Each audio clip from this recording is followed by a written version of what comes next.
ಜಗದ್ಗುರು ಸಿದ್ಧಾರೂಢಪ್ಪನವರ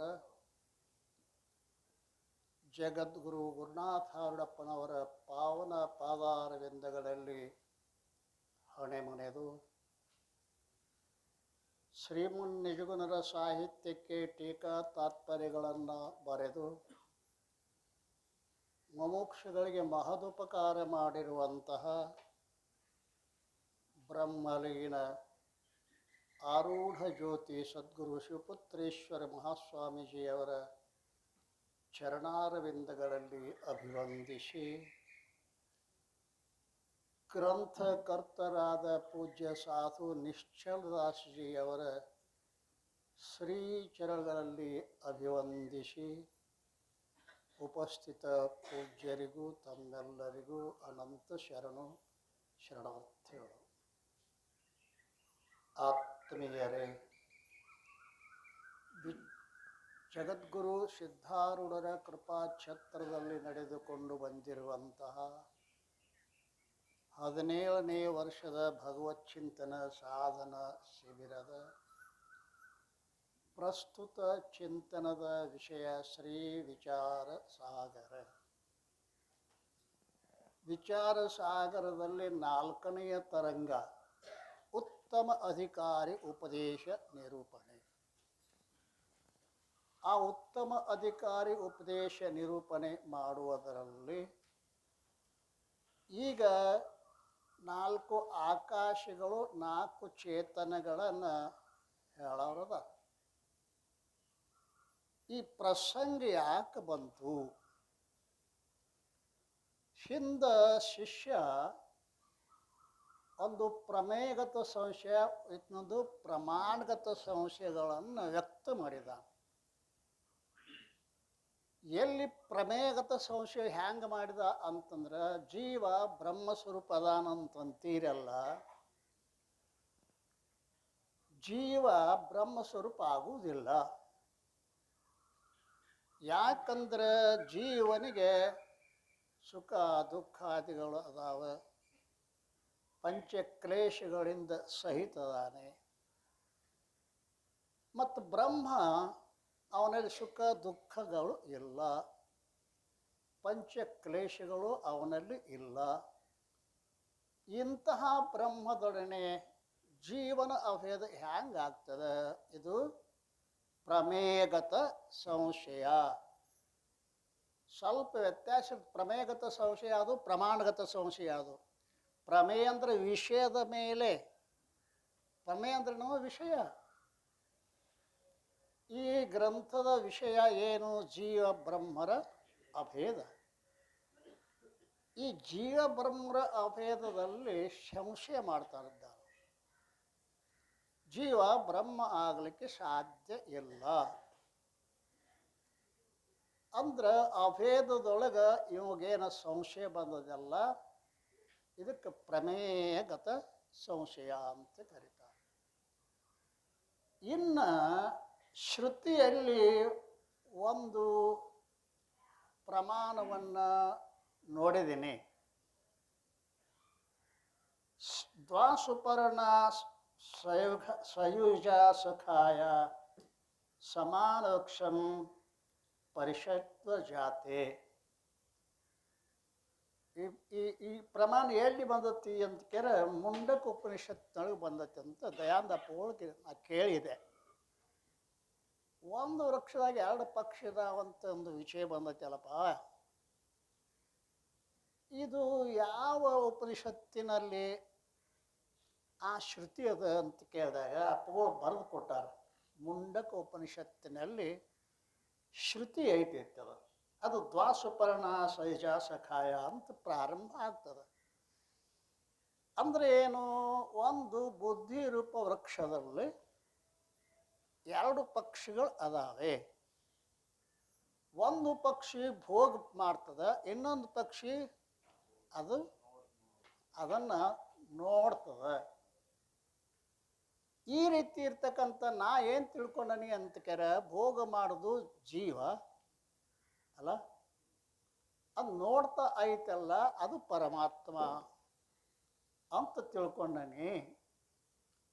ಈ ರೀತಿಯಾಗಿ ವೇದಗಳು ಕರ್ಮ ತುಪಾಸನಗಳನ್ನು ಮತ್ತು ಬಹಳ ಪ್ರಕಾರವಾಗಿ ಹೇಳಿರ್ತವೆಯೋ ಅವೆಲ್ಲ ಜೀವ ಬ್ರಹ್ಮರ ಏಕತ್ವವನ್ನು ಹೇಳುವುದನ್ನು ನಿಷ್ಫಲ ಆಗ್ತವೆ. ಇನ್ನೊಂದು ಎರಡನೇ ಭಾಗ್ಯನು ಜೀವ ಬ್ರಹ್ಮರ ಅಭೇದವನ್ನು ಹೇಳಿದ್ರಂದ್ರೆ ಕರ್ಮಕಾಂಡ ಉಪಾಸನಾ ಕಾಂಡಗಳು ವ್ಯರ್ಥ ಆಕ್ಕವಲ್ಲ.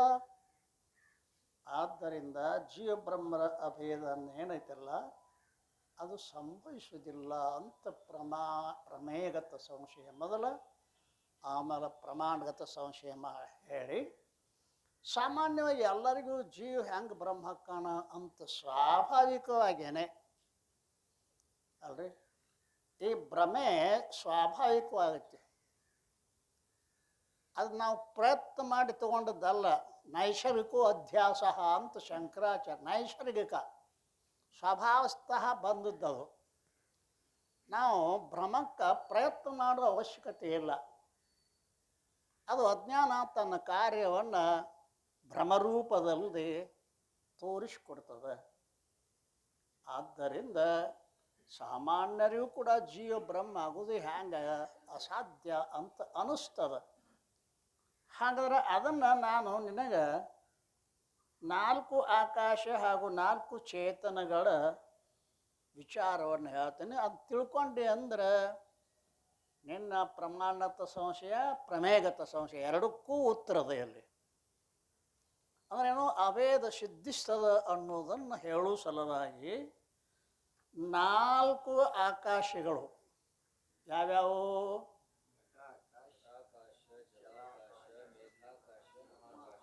ಘಟಾಕಾಶ, ಜಲಾಕಾಶ, ಮೇಘಾಕಾಶ, ಮಹಾಕಾಶ. ನೋಡಿ ಇಲ್ಲಿ ಘಟಾಕಾಶ ಮತ್ತು ಜಲಾಕಾಶ. ಜಲಾಕಾಶದಾಗ 2 ಅದಾವ. ಹೌದಲ್ರಿ? ಜಲಾಕಾಶದಾಗ ಜಲಪೂರ್ತ ಘಟದೊಳಗೆ ಏನು ಪ್ರತಿಬಿಂಬ ಐತಲ್ಲ ಆ ಪ್ರತಿಬಿಂಬ ಏನದ ಅಂತ ಕೇಳಿದ್ರೆ ಆಕಾಶದ ಪ್ರತಿಬಿಂಬದ. ಹಾಗೆ ಇಲ್ಲಿ ಒಂದು ಜಲಪೂರಿತವಾದ ಘಟಕ್ಕೆ ಆಕಾಶ ಎಷ್ಟು ಅವಕಾಶ ಕೊಟ್ಟಿರೋದೋ ಅಷ್ಟು ಆಕಾಶಕ್ಕೆ ಘಟಾಕಾಶ ಅಂದರು. ಅಲ್ರಿ ಘಟದ ಒಳಗಿಂದ ಘಟಾಕಾಶ ಅನ್ರಿ, ಘಟದ ಹೊರಗಿಂದ ಮಹಾಕಾಶ ಅನ್ರಲ್ಲ. ಅಂದ್ರೆ ಹಂಚಿನಾಗಿಂದ ಯಾವುದು ಎಲ್ಲಿ ಹೇಳ್ತಿಪ್ಪ ನೀನು? ಹಂಚತಿಲ್ಲ, ಅದು 5ನೇದ ಅಂತ ಆಗ್ಬೇಕಾಕತಿ. ಇರೋದು 4 ಚೇತನ ಅದಾವೆ. ಹಂಚು ಸಹಿತ ಆ ಜಲಕ್ಕೂ ಆ ಜಲಕ್ಕದಲ್ಲಿರ್ತಕ್ಕಂಥದ್ದು ಪ್ರತಿಬಿಂಬಕ್ಕೂ ಇದಕ್ಕೇನಂತ ಕರೆದಾರ? ಘಟಾಕಾಶ ಅಂತ ಕರೆದಾರ. ಜಲಾಕಾಶ ಅಂದ್ರೆ ಘಟ ಜಲಕ್ಕೂ ಅವಕಾಶ ಕೊಟ್ಟ ಆಕಾಶ, ಘಟ ಜಲದೊಳಗೆ ಪ್ರತಿಫಲಿಸಿದ ಆಕಾಶ. 2 ಸೇರಿ ಏನಾಗದೆ? ಅದು ಜಲಾಕಾಶ ಆಗ್ಯದ. ಇದು ಜೀವನಿಗೆ ಏನು ಲಕ್ಷೀಕರಿಸ್ತದೆ. ಇನ್ನು 3ನೇದು ಯಾವುದು? ಮೇಘಾಕಾಶ. ಮೇಘ ಅಂದ್ರೆ ಮೋಡ. ಮೋಡಕ್ಕೆ ಅವಕಾಶ ಕೊಟ್ಟ ಆಕಾಶ ಒಂದದ, ಮೋಡ ಜಲದೊಳಗೆ ಪ್ರತಿಫಲಿಸಿದ ಆಕಾಶ ಒಂದದ. ಇವೆರಡೂ ಸೇರಿ ಏನಂತ ಮೇಘಾಕಾಶ ಅಂತ ಕರೆದಾರ. ಬ್ರಹ್ಮಾಂಡದ ಒಳಗೂ ಬ್ರಹ್ಮಾಂಡದ ಹೊರಗೂ ಅಖಂಡ ಏಕರಸ್ಯವಾಗಿ ಯಾವುದು ಚೇತನ ಐತಲ್ಲ ಅದಕ್ಕೆ ಆಕಾಶ ಐತಲ್ಲ ಅದಕ್ಕೆ ಮಹಾಕಾಶ ಅಂತ ಹೇಳ್ಕೊಂಡ್ಬಂದಾರ. ಅದರಂತೆ ಈಗ 4 ಚೇತನಗಳ ವಿಚಾರವನ್ನು ಹೇಳೋರು ಅದಾರ. 4 ಚೇತನಗಳು ಹೆಂಗದಾವೆ ಅಂದ್ರೆ ಅದು ಆಕಾಶಾದಿಗಳು ಉಪಮಾನ, ಇವು ಉಪಮೇಯ, ಇವು ಉಪಮಾನ. ಈಗ ಹೇಳ್ತಾ ಇದ್ದಾರೆ ನೋಡಿ ಯಾವುದು ಅಂತ ಕೇಳಿದ್ರೆ 4 ಚೇತನಗಳ ವರ್ಣನದ ಉಪೋದ್ಘಾತ 164 ವಿಷಯಾಂಕ 164. ಟೀಕಾ: ಹೇ ಶಿಷ್ಯನೇ, 4 ಪ್ರಕಾರದ ಆಕಾಶದ ಲಕ್ಷಣಗಳನ್ನು ವರ್ಣನ ಮಾಡಲಾಯಿತು. ಇಲ್ಲಿ ತನಕ 4 ಪ್ರಕಾರದ ಆಕಾಶಗಳ ಲಕ್ಷಣವನ್ನು ಹೇಳ್ಕೊಂಡು ಬಂದೀವಿ. ಈಗ 4 ಪ್ರಕಾರವಾದ ಚೇತನಗಳ ಲಕ್ಷಣವನ್ನು ಕೇಳು. ಆ 4 ಪ್ರಕಾರ ಚೇತನ ಲಕ್ಷಣವನ್ನು ಕೇಳುವುದರಿಂದ ಏನಾಗ್ತದೆ ಅಂತ ವಿಚಾರ ಅಂದರೆ ವಿಚಾರದ ಫಲವಾದ ಜ್ಞಾನವು ಪ್ರಾಪ್ತವಾಗುತ್ತದೆ. ಈ ಜ್ಞಾನ ಪ್ರಾಪ್ತ ಆಗಬೇಕಾಗಿತ್ತು ಅಂತಂದ್ರೆ ಈ ರೀತಿಯಾಗಿ 4 ಚೇತನಗಳನ್ನು 4 ಆಕಾಶಗಳನ್ನು ತಿಳ್ಕೋಬೇಕಾಗ್ತದೆ. ಬುದ್ಧಿ ಅಥವಾ ವ್ಯಷ್ಟಿ ಅಜ್ಞಾನ, ಈಗೇನು ಹೇಳಿದ್ರೆ ಕೂಟಸ್ಥ ಚೇತನದ ವರ್ಣನ ಹೌದಲ್ಲ. ಬುದ್ಧಿ ಅಥವಾ ವ್ಯಷ್ಟಿ ಅಜ್ಞಾನಕ್ಕೆ ಅಧಿಷ್ಠಾನವಾದ ಯಾವ ಚೇತನದು ಅದು ಕೂಟಸ್ಥ ಎಂದು ಹೇಳಲು ಕೂಟಸ್ಥ ಚೇತನ. ಬುದ್ಧಿ ಅಥವಾ ವ್ಯಷ್ಟಿ ಅಜ್ಞಾನ, ಇಲ್ಲಿ ಎರಡು ಯಾಕೆ ಹೇಳಿದ್ರು ಅಂತ ಕೇಳಿದ್ರೆ, ಕೆಲವು ಕಡೆ ಜೀವನಿಗೆ ಬುದ್ಧಿನೇ ಉಪಾಧಿ ಅಂತ ಹೇಳ್ಯಾರ, ಕೆಲವು ಕಡೆ ಜೀವನಿಗೆ ವ್ಯಷ್ಟಿ ಅಜ್ಞಾನೇ ಉಪಾಧಿ. ವ್ಯಷ್ಟಿ ಅಜ್ಞಾನ ಸಮಷ್ಟಿ ಅಜ್ಞಾನ ಅಂತ ಎರಡು ಮಾಡಿದ್ದಾರೆ. ವ್ಯಷ್ಟಿ ಅಜ್ಞಾನ ಅಂದ್ರೆ ಒಂದು ಜೀವನಿಗೆ ಆವರಿಸಿರ್ತಕ್ಕಂಥ ಅಜ್ಞಾನಕ್ಕೆ ವ್ಯಷ್ಟಿ ಅಜ್ಞಾನ ಅಂತ ಕರೀತಾರೆ. ಸಮಷ್ಟಿ ಅಜ್ಞಾನ ಅಂದರೆ ಈಶ್ವರನಿಗೆ ಉಪಾಧಿಯಾಗಿರ್ತಕ್ಕಂಥ ಮಾಯೆಗೆ ಸಮಷ್ಟಿ ಅಜ್ಞಾನ ಅಂತ ಕರೀತಾರೆ. ಈ ರೀತಿ ನೀನು ಬುದ್ಧಿಗೆ ಅಧಿಷ್ಠಾನ ಹತ್ತಿರ ತಿಳ್ಕೊ, ಅಥವಾ ವ್ಯಷ್ಟಿ ಅಜ್ಞಾನಕ್ಕೆ ಅಧಿಷ್ಠಾನ ಯಾವುದು ಐತಲ್ಲ ಆ ಚೇತನ ಇರುವುದೋ ಅದು ಕೂಟಸ್ಥ ಚೇತನ. ಯಾವ ಪಕ್ಷದಲ್ಲಿ ಬುದ್ಧಿ ಸಹಿತ ನೋಡಿ, ಪಕ್ಷ ಎರಡು ಅದಾವ ಅಂತ ಹೇಳ್ತಾರೆ ನೋಡಿರಿ.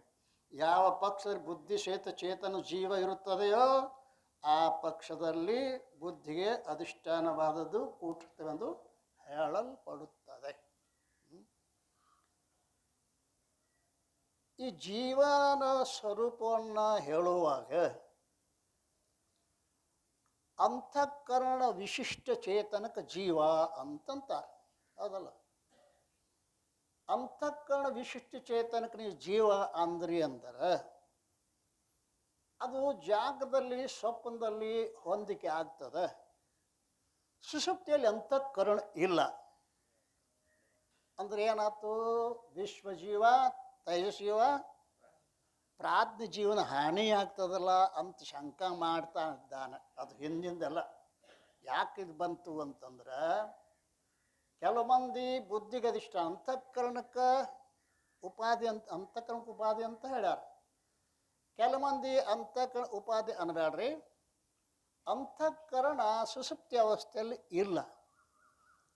ಅವಿದ್ಯೆ ಅಂತಂದ್ರೆ ಅಲ್ಲೂ ಕೊಡ್ತದ ಇಲ್ಲೂ ಕೊಡ್ತದೆ. ವ್ಯಷ್ಟಿ ಅಜ್ಞಾನ ಅಂದ್ರೆ ಸುಷುಪ್ತಿಯಲ್ಲಿ ವ್ಯಷ್ಟಿ ಅಜ್ಞಾನದ, ಆ ವ್ಯಷ್ಟಿ ಅಜ್ಞಾನವೇ ಎಚ್ಚರಿಕೆ ಬಂದಾಗ ಅಂತಃಕರಣ ರೂಪವಾಗಿ ಕಾರ್ಯರೂಪವಾಗಿ ಎಲ್ಲಿ ಸುಷುಪ್ತಿಯಲ್ಲಿ ಇರ್ತೈತಿ ಅವಿದ್ಯೆ.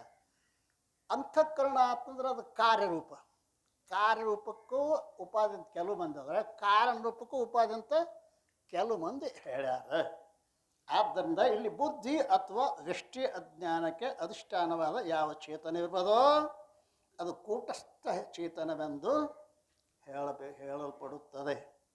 ಯಾವ ಪಕ್ಷದಲ್ಲಿ ಬುದ್ಧಿ ಸಹಿತ ಚೇತನೋ ಜೀವವಿರುವುದೋ, ಬುದ್ಧಿನ ಉಪಾಧಿ ಅಂತ ಯಾರು ಅಂಗೀಕಾರ ಮಾಡ್ಯಾರೋ ಆ ಪಕ್ಷದಲ್ಲಿ ಬುದ್ಧಿಗೆ ಅಧಿಷ್ಠಾನವಾದದ್ದು ಕೂಟಸ್ಥ ಚೇತನ ಅಂತ ಹೇಳ್ರಿ ಅಲ್ರಿ.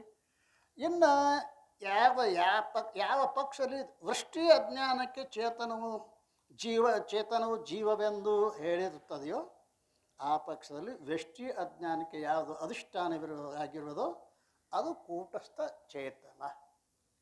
ಈ ರೀತಿಯಾಗಿ ಕೂಟಸ್ಥ ಚೇತನವನ್ನೇ ಮೊದಲ ಹೇಳಿದರು.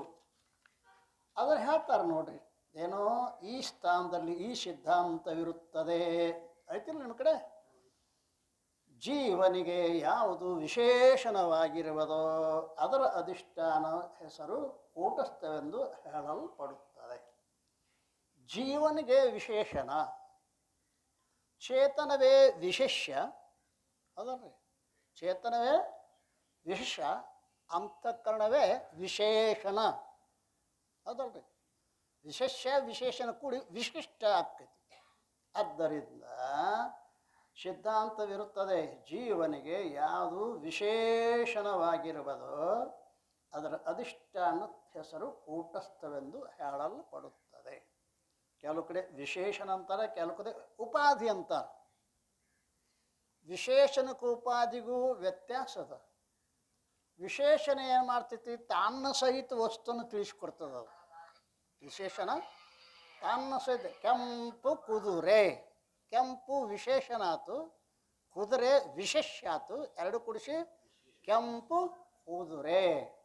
ಇಲ್ಲಿ ಏನಾಗೈತಿ ಅಂತ ಕೇಳಿದ್ರೆ, ಆ ಕೆಂಪು ಕುದುರೆ ಅಂತ ಅನ್ನುವಾಗ ಆ ವಿಶಿಷ್ಟದಲ್ಲಿ ಕೆಂಪನೂ ಸೇರಿದೆ, ಕೆಂಪುನೂ ಇಲ್ಲ ಮತ್ತು ಕುದುರೆನೂ ಎರಡದ. ಹಾಗೆ ವಿಶೇಷಣ ಯಾವುದು, ಅದರ ಅಧಿಷ್ಠಾನವಾದ ಹೆಸರು ಕೂಟಸ್ಥವೆಂದು ಹೇಳ. ಇನ್ನು ಆ ಕೂಟಸ್ಥವು ಜನ್ಯವಲ್ಲ. ಕೂಟಸ್ಥ ಉತ್ಪತ್ತಿ ಆದದ್ದು ಅಲ್ಲ. ಯಾಕೆ? ಉತ್ಪತ್ತಿ ರಹಿತವಿರುತ್ತದೆ. ಇದರ ಅಭಿಪ್ರಾಯವು ಹೀಗಿದೆ: ಬ್ರಹ್ಮನಿಂದ ಬೇರೆಯಾಗಿರುವ ಚಿದಾಭಾಸನು ಹೇಗೆ ಉತ್ಪನ್ನವಾಗುವನೋ. ಚಿದಾಭಾಸ ಚಿದಾಭಾಸ ಅಂತ ಬರ್ತದ ಶಬ್ದ. ಚಿತ್ತಿನ ಆಭಾಸ ಚಿದಾಭಾಸ ಅದಲ್ರಿ. ಚಿತ್ತನಂತೆ ತೋರ್ತಿರ್ಬೇಕು ಅಲ್ರಿ, ಚಿತ್ತ ಲಕ್ಷಣ ರಹಿತವಾಗಿರಬೇಕು ಅದಲ್ರಿ. ಈ ಚಿದಾಭಾಸ ಏನದ ಅಂತ ಕೇಳ, ಯಾವಾಗ ಅಂತಃಕರಣ ಬಂತು ಆವಾಗ ಆ ಅಂತಃಕರಣದೊಳಗೆ ಕೂಟಸ್ಥ ಚೇತನದ ಪ್ರತಿಬಿಂಬ ಏನದಲ್ಲ, ಅದಕ್ಕೆ ಏನಂತ ಕರೆದು ಚಿದಾಭಾಸ ಅಂತ ಕರೆದು. ಇವನಿಗೆ ಜ್ಞಾನ, ಇವನಿಗೆ ಭ್ರಾಂತಿ. ಜೀವನ ಸಪ್ತ ಅವಸ್ಥೆಗಳನ್ನು ಹೇಳ್ಯಾರ: ಅಜ್ಞಾನ, ಆವರಣ, ವಿಕ್ಷೇಪ, ಪರೋಕ್ಷ, ಅಪರೋಕ್ಷ, ಶೋಕ ನಿವೃತ್ತಿ, ನಿರಂಕುಶ ತೃಪ್ತಿ. ಇವು ಈ ಜೀವನ ಅವಸ್ಥೆಗಳು. ಆದ್ದರಿಂದ ಈ ಈ ಕೂಟಸ್ಥ ಜನ್ಯ ಅಲ್ಲ, ಉತ್ಪತ್ತಿ ರಹಿತವಿರುತ್ತದೆ. ಇದರ ಅಭಿಪ್ರಾಯ ಏನು? ಬ್ರಹ್ಮನಿಂದ ಬೇರೆಯಾಗಿರುವ ಚಿದಾಭಾಸನ ಹೇಗೆ ಉತ್ಪನ್ನವಾಗುವುದು. ಯಾವಾಗ ಬುದ್ಧಿ ಬಂತೋ ಆವಾಗ ಏನಾಯ್ತು ಅಂತ ಕೇಳ, ಬುದ್ಧಿಯಲ್ಲಿ ಅದು ಸ್ವಾಭಾವಿಕವಾಗಿ, ನೀರಿನೊಳಗೆ ಸ್ವಾಭಾವಿಕವಾಗಿ ಆಕಾಶದ ಪ್ರತಿಬಿಂಬ ಆಗ್ತಿಲ್ಲ. ನೀರಿನೊಳಗೆ ಕನ್ನಡಿಯೊಳಗೆ ಆ ಪ್ರತಿಬಿಂಬ ಅನ್ನುವಂಥದ್ದು ಆಗ್ತದೆ. ಹಂಗೆ ಬುದ್ಧಿಯೊಳಗೆ ಆ ಕೂಟಸ್ಥ ಚೇತನದ ಪ್ರತಿಬಿಂಬ ಏನದ ಅಲ್ಲ, ಅದಕ್ಕೆ ಚಿದಾಭಾಸ ಅಂತ ಕರೀತಾರೆ. ಅದು ಉತ್ಪತ್ತಿ ಆಗ್ತದೆ. ಆದರೆ ಉತ್ಪನ್ನವಾದರೂ ಚಿದಾಭಾಸನ ಹೇಗೆ ಉತ್ಪನ್ನವಾಗಿರೋಣೋ ಹಾಗೆ ಈ ಕೂಟಸ್ಥ ಉತ್ಪನ್ನವಾಗಿಲ್ಲ. ಅವನು ಜನನ ಇಲ್ಲ, ಕಿಂತು ಬ್ರಹ್ಮರೂಪವೇ ಇರುತ್ತಾನೆ. ಘಟಾಕಾಶ ವಿಚಾರ ಮಾಡಿದ್ರೆ ಅದು ಮಹಾಕಾಶದ ಸ್ವರೂಪವೇ ಹೆಂಗದನೋ ಅದಲ್ರಿ. ಘಟಾಕಾಶ ಅಂತ ಅದಕ್ಕಂತೀವಿ ನಾವು. ಘಟಕ ಅವಕಾಶ ಕೊಟ್ಟ ಆಕಾಶ. ಅದು ಏನದ ಅಂತ ಕೇಳಿದ್ರೆ ಮಹಾಕಾಶದ ಸ್ವರೂಪವೇ ಅದ. ಮತ್ತು ಮಹಾಕಾಶ ಸ್ವರೂಪನ ಐತಿ ಅಂದ್ರೆ ಇದಕ್ಕೆ ಘಟಾಕಾಶಕ್ಕೆ ಯಾಕತ್ತೀರಿ? ಮಹಾಕಾಶ ಅನ್ಬೇಕಾಗಿತ್ತಲ್ಲ. ಘಟ ಉಪಾಧಿ ಇರುವುದರಿಂದ ಉಪಾಧಿ ಬಿಟ್ಟು ನೋಡು, ಆ ಮಹಾಕಾಶವೇ ಘಟಾಕಾಶ, ಘಟಾಕಾಶವೇ ಮಹಾಕಾಶದ. ಈ ರೀತಿಯಾಗಿ ಈ ಯಾವ ಕೂಟಸ್ಥನಿರುವನೋ ಅವನೇ ತೊಂಪದಲ್ಲಿ ಲಕ್ಷಾರ್ಥವಿರುತ್ತಾನೆ. ಲಕ್ಷಾರ್ಥದ ವಾಚ್ಯಾರ್ಥ ಲಕ್ಷಾರ್ಥ ಅದಲ್ರಿ. ಯಾವಾಗಲೂ ನಾವು ಅಜ್ಞಾನಿಗಳು ವಾಚ್ಯಾರ್ಥದೊಳಗೆ ನಮ್ಮ ಬುದ್ಧಿ ಇರ್ತದೆ, ಲಕ್ಷಾರ್ಥ ನಮಗೆ ಗೊತ್ತೇ ಇರುವುದಿಲ್ಲ. ಆದ್ದರಿಂದ ಇಲ್ಲಿ ಯಾವ ಕೂಟಸ್ಥನೂ ಅವನೇ ಆತ್ಮಪದ ಲಕ್ಷಾರ್ಥನಿರುತ್ತಾನೆ. ಮತ್ತು ಇವನಿಗೆ ಪ್ರತ್ಯಕ್ ಎಂತಲೂ ನಿಜರೂಪವೆಂತಲೂ ಕರೆಯುತ್ತಾರೆ. ಪ್ರತ್ಯಕ್ ಆತ್ಮ ಅದರ ಗೊತ್ತ, ಪ್ರತ್ಯಗಾತ್ಮ ಅಂತ ಗೊತ್ತಲ್ಲ. ಪ್ರತ್ಯಕ್ ಅಂದರೆ ಏನು? ಈ ದೇಹ ಎಷ್ಟೈತೆ ಅಲ್ಲ ಅಷ್ಟಿರ್ತಕ್ಕಂಥ ಚೇತನ ಅದು ಪ್ರತ್ಯೇಕ ಅದ. ಯಾಕೆ? ಉಪಾದೇಶದಿಂದ ಪ್ರತ್ಯೇಕ ಅದ ವಿನಃ ವಾಸ್ತವಿಕವಾಗಿ ಅದು ಪ್ರತ್ಯೇಕ ಇಲ್ಲ ಅಂತಾರೆ. ಪ್ರತ್ಯಕ್ ಅಂತಲೂ ಕೂಡ ಅದಕ್ಕೆ ಹೆಸರು ಬರ್ತದೆ. ಪ್ರತ್ಯಕ್ವೆಂತಲೂ ಮತ್ತು ನಿಜರೂಪವೆಂತಲೂ ತನ್ನ ನಿಜ ಸ್ಥಿತಿಯ ತಾನೇನೆಂದು ಮುನ್ನಿನ ಪರಿಭವ ಎಂತಾಯ್ತು. ನಿಜ ಸ್ಥಿತಿ ಅಂತಾರೆ ಗೊತ್ತಾಗ್ತದೆ ಆ ಕೂಟಸ್ಥನಿಗೆ, ಆತ್ಮನಿಗೆ. ಆತ್ಮ ಕೂಟಸ್ಥ ತಮ್ಮ ಪದಾರ್ಥದ ಲಕ್ಷಾರ್ಥ ಎರಡೂ ಎಲ್ಲ ಮುಂದೆ ಒಂದಾಕತಿಲ್ಲ. ಆತ್ಮ ಒಬ್ಬ ಬೇರೆ, ಕೂಟಸ್ಥ ಒಬ್ಬ ಬೇರೆ, ತಮ್ಮ ಪದ ಲಕ್ಷಾರ್ಥ ಒಬ್ಬ ಬೇರೆ, ಹಿಂಗೇನಲ್ಲದು ಅಲ್ಲ. ಅದಕ್ಕೆ ಕೂಟಸ್ಥತರ, ಅದಕ್ಕೆ ತಮ್ಮ ಪದದ ಲಕ್ಷಾರ್ಥ ಅಂತಾರೆ ಅದಲ್ಲ. ಆದ್ದರಿಂದ ಮತ್ತು ಜೀವನೇ ಇವನೇ ಜೀವ ಸಾಕ್ಷಿ. ಯಾವನು? ಕೂಟಸ್ಥ ಇವ ಜೀವ ಸಾಕ್ಷಿ ಅದಾನೆ, ನಿಜರೂಪ ಅಂತ ಕರೀತಾರೆ. ಮತ್ತು ಇವನೇ ಜೀವ ಸಾಕ್ಷಿ, ಜೀವನಿಗೆ ಸಾಕ್ಷಿ. ಅದ ಸಾಕ್ಷಿ ಅಂದ್ರೇನು? ಉದಾಸೀನತ್ವೇ ಬೋಧ ಸಾಕ್ಷಿ. ಅಥವಾ ಅಂತಃಕರಣಕ್ಕೂ ಅಂತಃಕರಣ ವೃತ್ತಿಯಲ್ಲಿ ಯಾವುದು ಹೌದಲ್ಲ ಚೇತನ ಮಾತ್ರ ಅದು ಸಾಕ್ಷಿ. ಈ ರೀತಿ ಇವನೇ ಜೀವ ಸಾಕ್ಷಿ ಇರುತ್ತಾನೆ ಅಲ್ರಿ. ಈ ರೀತಿಯಾಗಿ ಇನ್ನು ಅಥ ಜೀವವರ್ಣನ ಇಲ್ತಕ್ಕ ಕೂಟಸ್ಥ ವರ್ಣನ ಅಂತ ಹೇಳ್ಕೊಂಡು ಬಂದರು. ಜೀವಂತಿ ಯಾರಿಗನ್ನಬೇಕು ಅಂತ ಕೇಳಿದರೆ ಕಾಮ ಕರ್ಮಯುತ ಬುದ್ಧಿನೇ ಜೋ ಚೇತನ ಪ್ರತಿಬಿಂಬ ವೇದ ಕಹೆ ವಿದ್ವಾನತಿ ಜಲನಭ ತುಲ್ಯ ಸಬಿಂಬ. ಟೀಕಾ: ಅನೇಕ ಇಚ್ಛೆಗಳಿಂದಲೂ ಹಾಗೂ ಕರ್ಮಗಳಿಂದ ಕೂಡಿಕೊಂಡಿರುವ ಯಾವ ಬುದ್ಧಿ ಇರುವುದೋ ಅದರಲ್ಲಿ ಉಂಟಾದ ಚೇತನ ಯಾವ ಪ್ರತಿಬಿಂಬ ಚೇತನದ ಯಾವ ಪ್ರತಿಬಿಂಬ ಇರುವುದೋ ಅದಕ್ಕೆ ವಿದ್ವಾನ್ ಅಂದರೆ ಜ್ಞಾನಿಗಳು ಜೀವನೆಂದು ಹೇಳುತ್ತಾರೆ. ಸಾಮಾನ್ಯವಾಗಿ ಜನ ಜೀವ ಜೀವ ಜೀವ ಜೀವ ಅಂತಾರೆ. ಜೀವ ಅಂದರೆ ಏನು ಗೊತ್ತಿಲ್ಲ. ಜೀವ ಅಂದರೆ ಕೆಲವು ಮಂದಿ ಪ್ರಾಣಕ್ಕೆ ಜೀವ ಅಂತ ತಿಳಿತಾರೆ. ಪ್ರಾಣ ಹೋತು ಅಂದ್ರೆ ಜೀವ ಹೋತು ಅಲ್ರಿ. ಪ್ರಾಣ ಹೋತು ಅಂದ್ರೆ ಜೀವ ಹೋತು ಅಂತ ತಿಳ್ಕೋತಾರೆ. ಆದರೆ ಜೀವನ ಉಪಾಧಿ ಹೋಗೈತಿ. ಅವನು ತನ್ನ ಕರ್ಮ ಸಹಿತ ತಗೊಂಡ ಮತ್ತೊಂದು ಕಡೆ ಮನೆ ಬಿಟ್ಟು ಮನೆಗೆ ಹೋಗ್ತಾರಿಲ್ಲ. ಹಂಗೆ ಜೀವ ಈ ಮನೆ ಬಿಡ್ತಾನ. ಯಾಕೆ? ಹಳಿದತ್ತಲ್ಲ ಮನೆ, ಮುದುಕಾಗೈತಲ್ಲ. ಹಾಂ, ಇದು ಬಿಡ್ತಾನ, ಮತ್ತೊಂದಕ್ಕೆ ಹೋಗ್ತಾನ. ಪ್ರಾಣ ಹೋಗೈತೆ ಅಂದ್ರೆ ಜೀವನ ಹೋಗ್ಯಾನ ಅಂತ ಅರ್ಥ ಅಲ್ಲ. ಆದ್ದರಿಂದ ಜೀವ ಅಂದ್ರೆ ಏನು?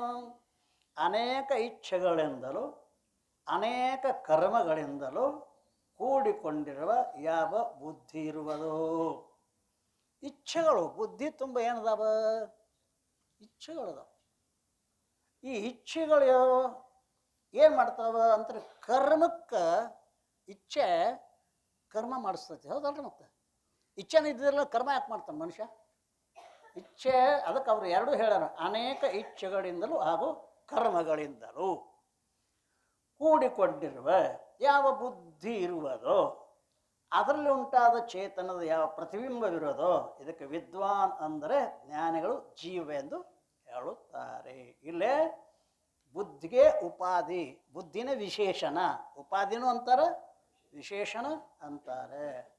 ಅಜ್ಞಾನಿಗಳ ದೃಷ್ಟಿಯಿಂದ ವಿಶೇಷಣ, ಜ್ಞಾನಿಗಳ ದೃಷ್ಟಿಯಿಂದ ಉಪಾಧಿ. ಉಪಾಧಿ ಅಂದ್ರೆ ಏನು ಬೇರೆ ಅದ, ವಿಶೇಷಣ ಅಂದ್ರೆ ಅರ್ಥ ಬೇರೆ ಅದ ಅದಕ್ಕೆ ಅಲ್ಲ. ಉಪಾಧಿ ಬೇರೆ ಅದ, ವಿಶೇಷಣ. ಅಜ್ಞಾನಿಗಳಿಗೆ ಅವ್ರು ಏನು ಮಾಡ್ತಾರೆ? ಅಂತಃಕರಣದೊಡನೆ ಅಭೇದ ಹಾಕದ ಕೂಡ್ಕೊಂಡಿರ್ತಾರೆ. ವಿಶೇಷಣ ಹ್ಯಾಂಗೆ ಆ ವಸ್ತುನೊಡನೆ ಕೂಡ್ಕೊಂಡಿರ್ತೈತಿಲ್ಲ. ಕೆಂಪು ಕುದುರೆ ಕೆಂಪು ಅನ್ನೋದು ಹೆಂಗೆ ಕೂಡ್ಕೊಂಡದಲ್ಲ, ಅಜ್ಞಾನಿಗಳು ಅಂತಃಕರಣದೊಡನೆ ಕೂಡಿಕೊಂಡಿರ್ತಾರೆ. ಜ್ಞಾನಿಗಳು ಅಂತಃಕರಣ ಉಪಾಧಿ ಮಾಡ್ಕೊಂಡಿರ್ತಾರೆ. ಅವರು ವಿಶೇಷ ಮಾಡಿಕೊಂಡಿರ್ತಾರೆ. ಇವ್ರು ಉಪಾಧಿ. ಉಪಾಧಿ ಏನು ಮಾಡ್ತದ ಅಂತ ಕೇಳಿದ್ರೆ ಅದು ಅಂತಃಕರಣವನ್ನು ಬಿಟ್ಟು ಅಂತಃಕರಣಕ್ಕೆ ಸೇರಂಗಿಲ್ಲ ಅದು ಅಲ್ಲ. ಇದಕ್ಕೆ ಉಪಾಧಿನೂ ಕೂಡ ಅಂತಾರೆ. ಅದರಲ್ಲಿರುವಂಟಾದ ಚೇತನದ ಯಾವ ಪ್ರತಿಬಿಂಬವಿರೋದೋ ಇದಕ್ಕೆ ವಿದ್ವಾನ್ ಅಂದರೆ ಜ್ಞಾನಿಗಳು ಜೀವೆಂದು ಹೇಳುತ್ತಾರೆ. ಅವರು ಕೇವಲ ಪ್ರತಿಬಿಂಬ ಮಾತ್ರಕ್ಕೆ ಜೀವೆಂದು ಹೇಳಿರುವುದಿಲ್ಲ. ಒಂದು ಪ್ರತಿಬಿಂಬ, ಇನ್ನೊಂದು ಕೂಟಸ್ಥ, ಎರಡದಲ್ರಿ. ಒಂದು ಪ್ರತಿಬಿಂಬ, ಬುದ್ಧಿಯಲ್ಲಿ ಪ್ರತಿಬಿಂಬ, ಇನ್ನೊಂದು ಕೂಟಸ್ಥ. ಎರಡು ಕೂಡೇನೆ ಏನಂತಾರೆ ಜೀವ ಅಂತ ಕರೀತಾರೆ. ಕೇವಲ ಅಂತಃಕರಣಕ್ಕೆ ಜೀವ ಅನ್ನಂಗಿಲ್ಲ, ಕೇವಲ ಕೂಟಸ್ಥಕ್ಕೆ ಜೀವ ಅನ್ನಂಗಿಲ್ಲ. ಕೂಟಸ್ಥ ಜೀವ ಎರಡು ಕೂಡಿಸಿನ ಅಂತಃಕರಣ ಮತ್ತು ಕೂಟಸ್ಥ ಎರಡು ಕೂಡಿಸಿನ ಜೀವ. ಅನೇಕ ಇಚ್ಛೆಗಳಿಂದಲೂ ಹಾಗೂ ಅನೇಕ ಕರ್ಮಗಳಿಂದ ಕೂಡಿಕೊಂಡಿರುವ ಯಾವ ಬುದ್ಧಿ ಇರುವುದೋ ಅದರಲ್ಲಿ ಉಂಟಾದ ಚೇತನ ಯಾವ ಪ್ರತಿಬಿಂಬ ಇರುವುದೋ ಅದಕ್ಕೆ ವಿದ್ವಾನ್ ಅಂದರೆ ಜ್ಞಾನಿಗಳು ಜೀವವೆಂದು ಕರೆಯುತ್ತಾರೆ. ಅವರು ಕೇವಲ ಪ್ರತಿಬಿಂಬ ಮಾತ್ರಕ್ಕೆ ಜೀವ ಎಂದು ಹೇಳಿರುವುದಿಲ್ಲ. ಪ್ರತಿಬಿಂಬ ಮಾತ್ರಕ್ಕೆ ಜೀವ ಅನ್ನಂಗಿಲ್ಲ, ಆ ಬಿಂಬ ಸಹಿತ ಅದಲ್ಲ. ಕೇವಲ ಪ್ರತಿಬಿಂಬ ಬೇರೆ, ಬಿಂಬ ಸಹಿತ ಪ್ರತಿಬಿಂಬ ಬೇರೆ. ಅವರು ಕೇವಲ ಪ್ರತಿಬಿಂಬ ಮಾತ್ರ ಜೀವ ಅಂತ ಹೇಳಿರೋದಿಲ್ಲ. ಮತ್ತೇನೆಂದರೆ ಯಾವ ಪ್ರಕಾರ ಘಟಾಕಾಶ ಸಹಿತವಾದ ಆಕಾಶದ ಪ್ರತಿಬಿಂಬಕ್ಕೆ ಜಲಾಕಾಶವೆಂದು ಹೇಳಿರುತ್ತಾರೋ ಅದರಂತೆ ಸಬಿಂಬ ಅಂದರೆ ಬಿಂಬ ರೂಪವಾದ ಯಾವ ಕೂಟಸ್ಥನಿರುವನೋ ಅವನು ಸಹಿತವಾಗಿ ಚಿದಾಭಾಸನಿಗೆ ಜೀವನೆಂದು ಹೇಳುತ್ತಾರೆ. ಕೂಟಸ್ಥ ಸಹಿತವಾಗಿನ ಆ ಚಿದಾಭಾಸನ ಕೂಡಿಕೊಂಡ ಅದಕ್ಕೆ ಅಂತಾರೆ ಜೀವ ಅಂತ ಕರೀತಾರೆ. ಆದ್ದರಿಂದ ಈ ರೀತಿ ಸಿದ್ಧಾಂತವಾಯಿತು. ಬುದ್ಧಿಯಲ್ಲಿ ಯಾವ ಚಿದಾಭಾಸನಿರುವನೋ ಮತ್ತು ಬುದ್ಧಿಗೆ ಅಧಿಷ್ಠಾನವಾದ ಯಾವ ಚೇತನವಿರುವುದೋ ಅವೆರಡೂ ಕೂಡಿಯೇ ಜೀವನೆಂದು ಹೆಸರಾಯಿತು. ಇಲ್ಲಿ ಏನದ ಅಂತ ಕೇಳಿದರೆ ಸಬಿಂಬ ಅಂದರೆ ಬಿಂಬ ರೂಪವಾದ ಯಾವ ಕೂಟಸ್ಥನೋ ಅವನ ಸಹಿತವಾಗಿ ಚಿದಾಭಾಸನಿಗೆ ಜೀವ ಎಂದು ಹೇಳ್ತಾರೆ. ಕೇವಲ ಚಿದಾಭಾಸಕ ಜೀವ ಅನ್ನಕ್ಕೆ ಬರೋಂಗಿಲ್ಲ, ಕೇವಲ ಕೂಟಸ್ಥ ಚೇತನಿಗೆ ಜೀವ ಅನ್ನಕ್ಕೆ ಬರೋಂಗಿಲ್ಲ. ಎರಡೂ ಕೂಡಿದಾಗ, ಯಾಕಂದರೆ ನೀವು ಭಾಗತ್ಯಾಗ ಲಕ್ಷಣ ಮಾಡ್ತೀರಲ್ಲ, ಭಾಗತ್ಯಾಗ ಲಕ್ಷಣ ಮಾಡುವಾಗ ಅಲ್ಲಿ ಆ ಅಂತಃಕರಣ ಧರ್ಮಗಳನ್ನು ಬಿಟ್ಟು ಕೂಟಸ್ಥೇತನವೇ ಬ್ರಹ್ಮವಿರುತ್ತದೆ ಅಂತ ಅಭಿಪ್ರಾಯ ಇರ್ತದಲ್ಲ. ಹಾಗೆ ಯಾವ ಪ್ರಕಾರ ಘಟಾಕಾಶ ಸಹಿತವಾದ ಆಕಾಶದ ಪ್ರತಿಬಿಂಬಕ್ಕೆ ಜಲಾಕಾಶವೆಂದು ಹೇಳುತ್ತಾರೆ. ಜಲಾಕಾಶ ಹೇಳುವಾಗ ಅಲ್ಲೂ ಎರಡು ಅದಾವೆ. ಜಲಪೂರ್ತಿ ಘಟ್ಟಕ್ಕೂ ಅವಕಾಶ ಕೊಟ್ಟ ಅದಲ್ಲ. ಮುಂದೆ ಜಲದಲ್ಲಿ ತೋರುವ ಪ್ರತಿಬಿಂಬ ಎರಡು ಸೇರಿನ ಹಂಗೆ ಜಲಾಕಾಶ ಅಂದಾರೋ ಹಾಗೆ ಇಲ್ಲೇ ಎರಡಕ್ಕೂ ಕೂಡಿಸಿನ ಏನೋ ಜೀವ ಅಂತ ಹೇಳ್ತಾ ಇದ್ದಾರೆ. ಸಬಿಂಬ ಅಂದರೆ ಬಿಂಬ ರೂಪವಾದ ಯಾವ ಕೂಟಸ್ಥನೋ ಅವನ ಸಹಿತವಾಗಿ ಚಿದಾಭಾಸನ ಜೀವ ಎಂದು ಹೇಳುತ್ತಾರೆ. ಆದ್ದರಿಂದ ಈ ರೀತಿ ಸಿದ್ಧಾಂತವಾಯಿತು. ಬುದ್ಧಿಯಲ್ಲಿ ಯಾವ ಚಿದಾಭಾಸವಿರುವುದೋ ಮತ್ತು ಬುದ್ಧಿಗೆ ಅಧಿಷ್ಠಾನವಾದ ಯಾವ ಚೇತನವಿರುವುದೋ ಅವೆರಡಕ್ಕೂ ಕೂಡಿಯೇ ಜೀವನೆಂದು ಹೆಸರಾಯಿತು. ಚಿದಾಭಾಸ 178 ಓದ್ರಿ. ಚಿದಾಭಾಸ 178 ಟಿಪ್ಪಣಿ. ಇಲ್ಲಿ ಚಿದಾಭಾಸ ಶಬ್ದದಿಂದ ಬುದ್ಧಿ ಸಹಿತ ಚಿದಾಭಾಸರ ಗ್ರಹಣವಿರುತ್ತದೆ. ಈ ವಾರ್ತೆಯನ್ನು ಮುಂದೆ ಇದೇ ತರಂಗದ 116ನೇ ದೋಹಾದ ಟೀಕೆಯ ಆರಂಭದಲ್ಲಿ ಗ್ರಂಥಕಾರರು ಬರೆದಿರುತ್ತಾರೆ.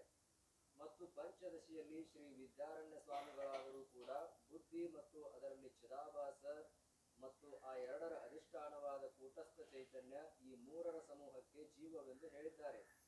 ಆದ್ದರಿಂದ ಬುದ್ಧಿ ಅಥವಾ ಅವಿದ್ಯೆಯಲ್ಲಿ ಸ್ಥಿತವಾಗಿರುವ ಯಾವ ಚಿದಾಭಾಸ ಮತ್ತು ಅವುಗಳ ಅಧಿಷ್ಠಾನವಾದ ಕೂಟಸ್ಥ ಇವು ಮೂರು ಕೂಡಿ ಜೀವವೆಂದು ಹೇಳಿದ್ದಾರೆ. ಆದ್ದರಿಂದ ಬುದ್ಧಿ ಅಥವಾ ಅವಿದ್ಯೆಯಲ್ಲಿ ಸ್ಥಿತವಾಗಿರುವ ಯಾವ ಚಿದಾಭಾಸ ಮತ್ತು ಅವುಗಳ ಅಧಿಷ್ಠಾನವಾದ ಕೂಟಸ್ಥ ಇವು ಮೂರು ಕೂಡಿ ಜೀವವೆಂದು ಹೇಳಲ್ಪಡುತ್ತದೆ. ಮೂರು ಕೂಡಿದಾಗ ಜೀವ ಆಕೈತಿ ನೋಡಿ. ಅದು ಚಿದಾಭಾಸ ಅದಲ್ರಿ, ಮತ್ತು ಅಂತಃಕರಣ ಅದಲ್ಲ. ಅಂತಃಕರಣದ್ರೆ ಚಿದಾಭಾಸ ಇರ್ತಾನಲ್ಲ, ಚಿದಾಭಾಸ, ಅಂತಃಕರಣ ಮತ್ತು ಕೂಟಸ್ಥ ಚೇತನ ಮೂರು ಕೂಡಿಸನೆ ಅಥವಾ ವ್ಯಷ್ಟಿ ಅವಿದ್ಯೆ ಅದಲ್ರಿ. ಮತ್ತು ಕೆಲವು ಮಂದಿ ಬುದ್ಧಿನೇ ಉಪಾಧಿ ಅಂತ ತಿಳ್ಕೊತಾರೆ, ಕೆಲವು ಮಂದಿ ವ್ಯಷ್ಟಿ ಅಜ್ಞಾನಕ್ಕೆ ಉಪಾಧಿ ಅಂತ ಕರೀತಾರೆ. ವ್ಯಷ್ಟಿ ಅಜ್ಞಾನ ಹಾಗೂ ಕೂಟಸ್ಥ ಚೇತನ ಎರಡು ಕೂಡಿಸಿ ಪ್ರತಿಬಿಂಬ ಮೂರು ಕೂಡಿಸಿ ಜೀವ ಅಂತ ಕರೀತಾರೆ. ಇನ್ನು ಅವೆರಡು ಕೂಡೇ ಜೀವನೆಂದು ಹೆಸರಾಯಿತು. 179 ಕಾಮನ ಮತ್ತು ಕರ್ಮರೂಪ ಜಲಸಹಿತವಾದ ಬುದ್ಧಿರೂಪ ಘಟದಲ್ಲಿ ಚೇತನದ ಪ್ರತಿಬಿಂಬವಿರುತ್ತದೆ ಎಂಬ ರೀತಿಯು ಕಠಿಣವಿರುತ್ತದೆ. ಆದ್ದರಿಂದ ಸ್ಥೂಲ ದೇಹರೂಪ ಘಟದಲ್ಲಿ ನಖಶಿಖಗಳ ಪರ್ಯಂತವಾಗಿ ತುಂಬಿಕೊಂಡಿರುವ ಕೂಟಸ್ಥ ಬುದ್ಧಿರೂಪ ಜಲವಿರುತ್ತದೆ. ಕೂಟಸ್ಥ ತೆಗಿರೋದು ಹೆಚ್ಚಿಗೆ ಬಿದ್ದತ್ತೆ. ಅದು ತುಂಬಿಕೊಂಡಿರುವ ಬುದ್ಧಿರೂಪ ಆ ಕೂಟಸ್ಥ ಅಲ್ಲಿ ಬೀಳಬಾರ್ದಾಗೈತಿ, ಬಿದ್ದದ ಅಂತಂದ್ರೆ ಸರಿ ಆಕೈತಿ ಅರ್ಥ. ತುಂಬಿಕೊಂಡಿರುವ ಬುದ್ಧಿ ರೂಪ ಜಲವಿರುತ್ತದೆ, ಅದರಲ್ಲಿ ಚೇತನದ ಪ್ರತಿಬಿಂಬ ಮತ್ತು ಕೂಟಸ್ಥ ಅವೆರಡು ಕೂಡಿಯೇ ಜೀವವೆಂದು ಹೆಸರಿರುತ್ತದೆ. ಈ ರೀತಿಯು ಸುಗಮವಿರುತ್ತದೆ. ಇಲ್ಲಿ ಬುದ್ಧಿ ಕರ್ಮರೂಪ ಜಲಸಹಿತವಾದ ಬುದ್ಧಿರೂಪ ಘಟದಲ್ಲಿ ಚೇತನದ ಪ್ರತಿಬಿಂಬ ಈ ರೀತಿ ಏನದ ಅಲ್ಲ ಕಠಿಣ ಇರುತ್ತದೆ. ಆದ್ದರಿಂದ ಮತ್ತೆ ಹೆಂಗೆ ಹೇಳ್ಬೇಕ್ರಿ ಅಂದ್ಕ್ಯಾರ, ಸ್ಥೂಲ ದೇಹರೂಪ ಘಟದಲ್ಲಿ ನಖಶಿಕಾಂತರ ಪರ್ಯಂತರವಾಗಿ ತುಂಬಿಕೊಂಡಿರುವ ಬುದ್ಧಿರೂಪ ಜಲವಿರುತ್ತದೆ. ಅಂದ್ರೇನು? ಸ್ಥೂಲ ದೇಹರೂಪ ಘಟದಲ್ಲಿ, ಸ್ಥೂಲ ದೇಹವೇ ಒಂದು ಘಟ ಅಂತ ತಿಳ್ಕೋರಿ. ಆ ಘಟದಲ್ಲಿ ನಖಶಿಕಾಂತರವ ಕಾರ್ಯರೂಪವಾದ ಪರ್ಯಂತವಾಗಿ ತುಂಬಿಕೊಂಡಿರುವ ಬುದ್ಧಿರೂಪ ಜಲವಿರುತ್ತದೆ. ಅಲ್ಲಿ ಬುದ್ಧಿ ಅನ್ನೋದು ಹಂಗ ಅನ್ಕೊಂಡು ನೆತ್ತಿ ತನಕ ಆಯ್ತಿಲ್ರಿ ಬುದ್ಧಿ ಅನ್ನೋದು, ಬರೀ ತಲೆಯಾಗಟ್ಟೆ ಐತೋ ಬುದ್ಧಿ. ಬುದ್ಧಿ ಹ್ಯಾಂಗೆ ಅದರೊಳಗೆ ತುಂಬ ಕೂಡಿ ತುಂಬಿದಲ್ವ ಹಾಗೆ ಆ ಜಲ ಇರುತ್ತದೆ. ಅದರಲ್ಲಿ ಚೇತನ ಪ್ರತಿಬಿಂಬ ಮತ್ತು ಕೂಟಸ್ಥ ಅವೆರಡು ಕೂಡಿಗೆ ಜೀವ ಎಂದು ಹೇಳಿರುತ್ತಾರೆ. ಈ ರೀತಿ ಈಗ ಜೀವ ವರ್ಣನವನ್ನು ಮಾಡಿದರು. ಜೀವ ಅಂದ್ರೇನು? ಮೂರು ಕೂಡಿರ್ಬೇಕು ನೋಡಿ ಒಟ್ಟಿನ ಮೇಲೆ. ಅಂತಃಕರಣ, ಅಂತಃಕರಣದಲ್ಲಿ ಚಿದಾಭಾಸ, ಅಂತಃಕರಣಕ್ಕೆ ಅಧಿಷ್ಠಾನವಾದ ಕೂಟಸ್ಥ ಚೇತನ. ಅವಿದ್ಯ ಅದರಂತೆ ಅದಲ್ಲ, ಅಂತಃಕರಣ ಹ್ಯಾಂಗ ಅವಿದ್ಯ, ಆ ಅವಿದ್ಯೆಯಲ್ಲಿ ಪ್ರತಿಫಲಿತವಾದ ಚಿದಾಭಾಸ, ಅವಿದ್ಯೆಗೆ ಅಧಿಷ್ಠಾನವಾಗಿರ್ತಕ್ಕಂಥ ಕೂಟಸ್ಥ ಚೇತನ, ಮೂರು ಕೂಡಿಸೋ ಒಟ್ಟು ಜೀವ. ಯಾಕಂದ್ರೆ ನೀವು ಭಾಗತ್ಯಾಗ ಮಾಡುವಾಗ ಇಲ್ಲಿ ಏನು ಬಿಡಬೇಕಾಗ್ತದೆ? ಬುದ್ಧಿ ಮತ್ತು ಚಿದಾಭಾಸ ಎರಡನ್ನ ಬಿಟ್ಟು ಕೇವಲ ಕೂಟಸ್ಥ ಚೇತನವೇ ಬ್ರಹ್ಮವಿರುತ್ತದೆ ಅಂತ ಹೇಳ್ತಾರೆ. ಈ ರೀತಿಯಾಗಿ ಇನ್ನು ಅಧಿಷ್ಠಾನ ಕೂಟಸ್ಥ ಹೈ ಆಭಾಸ್ ಬಹಾಲ್ ರಕ್ತ ಪುಷ್ಪ ऊपर धर्यो स्फटिक होई जिम लाल.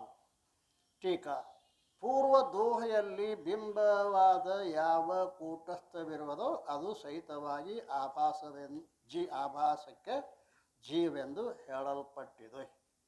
ಹಿಂದಿನ ದೋಹದೊಳಗೆ ಏನು ಹೇಳ್ಕೊಂಬಂದಾರ? ಯಾವ ಕೂಟಸ್ಥ ದೋಹದಲ್ಲಿ ಏನು ಹೇಳ್ಯಾರ? ಬಿಂಬವಾದ ಯಾವ ಕೂಟಸ್ಥ. ಪ್ರತಿಬಿಂಬ ಐತೆ ಅಂದ ಬೆಳಕ್ಕೆ ಅದಕ್ಕೊಂದು ಬಿಂಬ ಮುಂದೆ ಇರಲೇಬೇಕು, ಹೌದಲ್ಲ? ಹೌದಲ್ರಿ? ಪ್ರತಿಬಿಂಬ ಇರ್ಬೇಕಾರೆ ಈಗ ನಿಮ್ಮ ಮುಂದೆ ಕನ್ನಡಿ ಒಂದು ಐತಿ ತಿಳ್ಕೊ, ಕನ್ನಡಿಯಾಗ ಒಂದು ಮುಖ ಕಾಣಿಸ್ತೈತಿ, ಕನ್ನಡಿಯಾಗ ಒಂದು ಮುಖ ಕಾಣ್ತೈತಿಲ್ಲ? ಹಾಗೆ ಆ ಕನ್ನಡಿಯಾಗಿನ ಮುಖಕ್ಕೆ ಮತ್ತೊಂದು ಬಿಂಬ ಮುಖ ಅಂತ, ಕುತ್ತಿಗೆ ಮ್ಯಾಗ ಒಂದು ಮುಖ ಐತೆ, ಕನ್ನಡಿಯಾಗ ಒಂದು ಮುಖ ಐತಿ, ಎರಡಿಲ್ಲ. ಅದು ಎರಡು ಕೂಡೇನ ಜೀವ ಅಂತ ತಿಳ್ಕೋಬೇಕು. ಇಲ್ಲಿ ಹೇಳ್ತಾ ಇದ್ದಾರೆ, ಪೂರ್ವದೇಹದಲ್ಲಿ ಬಿಂಬವಾದ ಯಾವ ಕೂಟಸ್ಥರು ಅದು ಸಹಿತವಾಗಿ ಆಭಾಸಕ್ಕೆ ಜೀವೆಂದು ಹೇಳಲ್ಪಟ್ಟಿತು. ಇನ್ನು ಈ ರೀತಿ ಪ್ರತೀತಿಯಾಗುತ್ತದೆ. ಬುದ್ಧಿಯಲ್ಲಿ ಯಾವ ಪ್ರತಿಬಿಂಬ ಇರುತ್ತದೆಯೋ ಅದು ಕೂಟಸ್ಥನ ಪ್ರತಿಬಿಂಬವಾಗಿದೆಯೇ ಹೊರತು ಹೊರಗಿನ ಬ್ರಹ್ಮಚೇತನದ ಅಲ್ಲ. ಇನ್ನು ಇಲ್ಲೊಂದು ಶಂಕ ಬರ್ತದ, ಏನು ಅಂತ್ಕೆರ? ಬುದ್ಧಿಯಲ್ಲಿ ಪ್ರತಿಬಿಂಬ, ಆ ಬಿಂಬ ಯಾವುದು? ಏನ ಮಹಾಚೇತನ ಬ್ರಹ್ಮಚೇತನದ ಪ್ರತಿಬಿಂಬ ಅಂತೀರೋ ಏನು ಕೂಟಸ್ಥೇತನ ಪ್ರತಿಬಿಂಬ ಅಂತೀರೋ? ನೀವು ಚೇತನ ಪ್ರತಿಬಿಂಬಕ್ಕನ ಜೀವ ಅಂತೀರಿಲ್ಲ ಅಲ್ಲ, ಚೇತನ ಪ್ರತಿಬಿಂಬಕ್ಕನ ಜೀವ ಅನ್ಬೇಕಾಗಿತ್ತು. ಅಂತಂದ್ರೆ ಬುದ್ಧಿಯಲ್ಲಿ ಯಾವ ಪ್ರತಿಬಿಂಬ ಇರುತ್ತದೆಯೋ ಅದು ಕೂಟಸ್ಥನ ಪ್ರತಿಬಿಂಬ ಹೊರತು ಹೊರಗಿನ ಬ್ರಹ್ಮಚೇತನ ಪ್ರತಿಬಿಂಬ ಅಲ್ಲ. ಏಕೆಂದರೆ ಯಾವುದರ ಪ್ರತಿಬಿಂಬ ಉಂಟಾಗುವುದೋ ಅದಕ್ಕೆ ಬಿಂಬವೆಂದು ಹೇಳುತ್ತಾರೆ. ಯಾವುದರ ಪ್ರತಿಬಿಂಬ ಐತಿ ಅದಕ್ಕೇನುತ್ತಾರೆ? ಬಿಂಬ. ಕನ್ನಡಿಯೊಳಗ ಪ್ರತಿಬಿಂಬ ಐತಲ್ಲ, ಕುತ್ತಿಗೆ ಮ್ಯಾಗ ಬಿಂಬ ಐತಿ, ಅರ್ಥ ಆಕತಿ ಇಲ್ಲ? ಕನ್ನಡಿಯೊಳಗೆ ಪ್ರತಿಬಿಂಬ ಅದ, ಈ ಕುತ್ತಿಗೆ ಮ್ಯಾಗ ಒಂದು ಐತಿಲ್ಲ, ಇದು ಬಿಂಬ ಅದ. ಬಿಂಬ ಇಲ್ಲದ ಪ್ರತಿಬಿಂಬ ಇರಂಗ ಇಲ್ಲ, ಐತೇನ್ರಿ? ಎಲ್ಲಿ ಪ್ರತಿಬಿಂಬ ಐತಿ ಅಲ್ಲಿ ಬಿಂಬ ಇರಲಿಕ್ಕೆ ಬೇಕು. ಹೇಗೆಂದರೆ ದೊಡ್ಡದಾದ ಕೆಂಪು ಪುಷ್ಪದ ಮೇಲೆ ಶುಭ್ರವಾದ ಸ್ಫಟಿಕ, ಅದನ್ನು ಕೂಟಸ್ಥೇತನ ಪ್ರತಿಬಿಂಬವಿರುತ್ತದೆ. ಈ ರೀತಿಯಾಗಿ ಪ್ರತೀತಿಯಾಗುತ್ತದೆ. ಇದನ್ನು ಈ ದೋಹ ಪ್ರತಿಪಾದನೆ ಮಾಡುತ್ತದೆ. ಈಗ ಅದಕ್ಕೆ ದೃಷ್ಟಾಂತ ಕೊಡ್ತಾರೆ. ದೊಡ್ಡದಾದ ಕೆಂಪು ಪುಷ್ಪದ ಮೇಲೆ ಸ್ಫಟಿಕವಾದ ಶುಭ್ರವಾದ ಸ್ಫಟಿಕ ಮಣಿಯನ್ನು ಇಡಲಾಗಿದೆ. ಈಗ ಒಂದು ಕೆಂಪು ಪುಷ್ಪದ ಅದರ ಸಮೀಪದೊಳಗೆ ಒಂದು ಸ್ಫಟಿಕ ಮಣಿಯನ್ನು ಇಟ್ಟೈತೆ ಅಂತ ತಿಳ್ಕೊ. ಸ್ಫಟಿಕ ಮಣಿ ಶುಭ್ರ ಇರ್ತದೆ ಅಲ್ರಿ. ಮತ್ತು ಆಗ ಅದರಲ್ಲಿ ಯಾವ ಕೆಂಪು ಬಣ್ಣವು ತೋರುವುದೋ ಅದು ಕೆಂಪು ಹೂವಿನ ಪ್ರತಿಬಿಂಬವಿರುತ್ತದೆ. ಆ ಯಾವ ಇಟ್ಟಾರಲ್ಲ ಆ ಪ್ರತಿಬಿಂಬ, ಯಾವ ಶುಭ್ರವಾದ ಪುಷ್ಪ ಐತೇನಲ್ಲ, ಪುಷ್ಪದ ಮ್ಯಾಗ ಶುಭ್ರವಾಗಿರ್ತಕ್ಕಂಥದ್ದು ಏನದ ಸ್ಫಟಿಕ ಮಣಿ ಅದು. ಆ ಸ್ಫಟಿಕ ಮಣಿಯೊಳಗೆ ಕೆಂಪು ಬಣ್ಣ ಪ್ರತೀತಿ ಆಗ್ತದೆ. ಹೌದಲ್ಲ, ಆ ಸ್ಫಟಿಕದಲ್ಲದು ಹೌದಲ್ಲ. ಮತ್ತು ಕೆಂಪು ಬಣ್ಣ ಸ್ಫಟಿಕದಾಗೂ ತೋರಾಕತೈತಿ. ಅಂದ ಬಳಿಕ ಪ್ರತಿಬಿಂಬ ಏನಾಗ್ಯದ, ಸ್ಫಟಿಕ ಮಣಿಯನ್ನು ಆಗ ಅದರಲ್ಲಿ ಯಾವ ಕೆಂಪು ಬಣ್ಣವು ತೋರುವುದೋ ಅದು ಕೆಂಪು ಹೂವಿನ ಪ್ರತಿಬಿಂಬವಿರುತ್ತದೆ. ದೃಷ್ಟಾಂತ ಕೊಟ್ಟರು, ಕೂಟಸ್ಥ ಚೇತನ ಪ್ರತಿಬಿಂಬ ಐತೆ ಅನ್ನೋದಕ್ಕೆ. ಯಾಕೆ ದೃಷ್ಟಾಂತ ಕೊಡಕತ್ತಾರೆ? ಅದು ಮಹಾ ಚೇತನದ ಪ್ರತಿಬಿಂಬ ಅಲ್ಲ, ಕೂಟಸ್ಥ ಚೇತನದ ಪ್ರತಿಬಿಂಬ. ಏಕೆಂದರೆ ಎಷ್ಟು ಗಂಭೀರತ್ವ ಜಲದಲ್ಲಿ ಎಲ್ಲಿ ಹೋತು ಅದರಂತೆ ಕೂಟಸ್ಥನ ಆಶ್ರಿತವಾದ ಯಾವ ಬುದ್ಧಿ ಇರುವುದೋ, ಕೂಟಸ್ಥನ ಆಶ್ರಿತದಲ್ಲಿ ಯಾವ ಬುದ್ಧಿ ಇರುವುದೋ ಅದರಲ್ಲಿ ಕೂಟಸ್ಥನ ಪ್ರಕಾಶವು ಪ್ರತಿಬಿಂಬಿಸುತ್ತದೆ. ಆಗ ಹೇಗೆ ಶುಭ್ರವಾಗಿ ಸ್ಫಟಿಕದಾಗ ಕೆಂಪು ಹೆಂಗೆ ತೋರ್ತದನೋ ಹಾಗೆ ಆ ಸ್ಫಟಿಕವು ಅತ್ಯಂತ ಉಜ್ವಲವಿರುತ್ತದೆ. ಬುದ್ಧಿ ಆದರೂ ಕೂಡ ಅತ್ಯಂತ ಶುದ್ಧವಿರುತ್ತದೆ. ಏಕೆಂದರೆ ಬುದ್ಧಿಯು ಸತ್ವಗುಣದ ಕಾರ್ಯವಾಗಿರುತ್ತದೆ. ಅದರಲ್ಲಿ ಕೂಟಸ್ಥನ ಪ್ರತಿಬಿಂಬ ಉಂಟಾಗುತ್ತದೆ. ಬುದ್ಧಿ ಸತ್ವಗುಣ ಅದು ಇರುವುದರಿಂದ ಅದರೊಳಗೆ ಈಗ ಪರ್ಯಾನೂ ಮಣ್ಣಿಂದನ, ಕನ್ನಡಿನೂ ಮಣ್ಣಿಂದನ. ಪರ್ಯಾಂದಾಗ ಪ್ರತಿಬಿಂಬ ಆಕತ್ತೇನು? ಮಣ್ಣಿಂದ ಹೌದಲ್ಲ, ಇದು ಮಣ್ಣಿಂದ ಹೌದಲ್ಲ. ಇದು ಶುದ್ಧವಾದ ಮಣ್ಣಿಂದು ಸತ್ವಗುಣದಿಂದ ಯುಕ್ತ ಆಗೈತಿ.